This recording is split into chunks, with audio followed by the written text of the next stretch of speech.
Maidan Culture Centre held a lecture entitled Between Faith and Colour, European-African Relations in the Early Modern Era, 1407 to 1577, delivered by Dr. Matteo Salvadore, who is Assistant Professor of History at Gulf University for Science and Technology. The lecture is part of the Dar al-Athar al-Islamiyyah's 19th cultural season. Our correspondent Rinwa Jabouri was there and has the following report.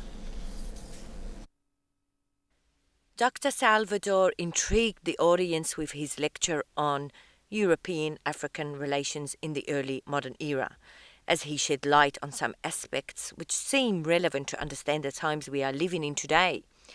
Dr. Salvadore is an assistant professor of history with a special interest in African history. His research and findings are fascinating to those who perhaps have an interest in history. The overall perspective that I'm adopting is one that aims at looking at African-European relations in a different way than the usual perspective that sees African-European relations mostly grounded simply on the slave trade and colonialism. So I'm with my research, what I'm trying to do is to show that there are also other aspects in African-European relations. So I'm looking at relations, for example, at Europeans traveling to Ethiopia in the early modern period, in the 14 and 1500s, establishing families there.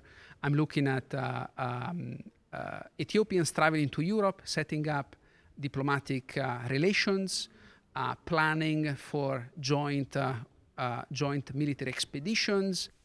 The lecturer's paper and research further sheds light on little-known aspects of the early modern African-European encounter and suggests that not only race, but also faith played a pivotal role in the unfolding of European-African relations.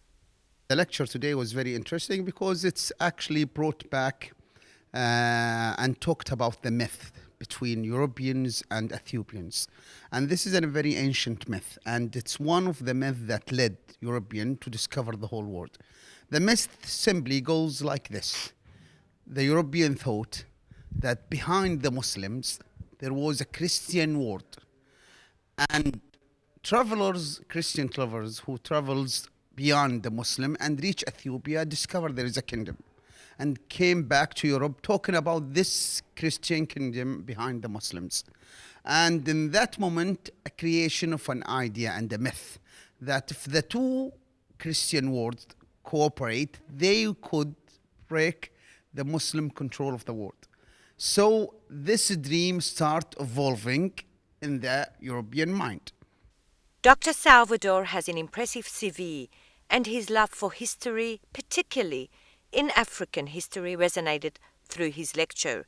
He is the author of numerous articles and book chapters, and he is currently working on his first book entitled Ethiopian-European Encounters, which should be published in 2014, and which is sure to please individuals who are interested in reading and learning history. History is a fascinating subject, and for those who love it, tonight offered them the great opportunity to learn of the early African-European relations. From the Maidan Culture Centre, this is Rinwa Jabouri reporting to you for the English News.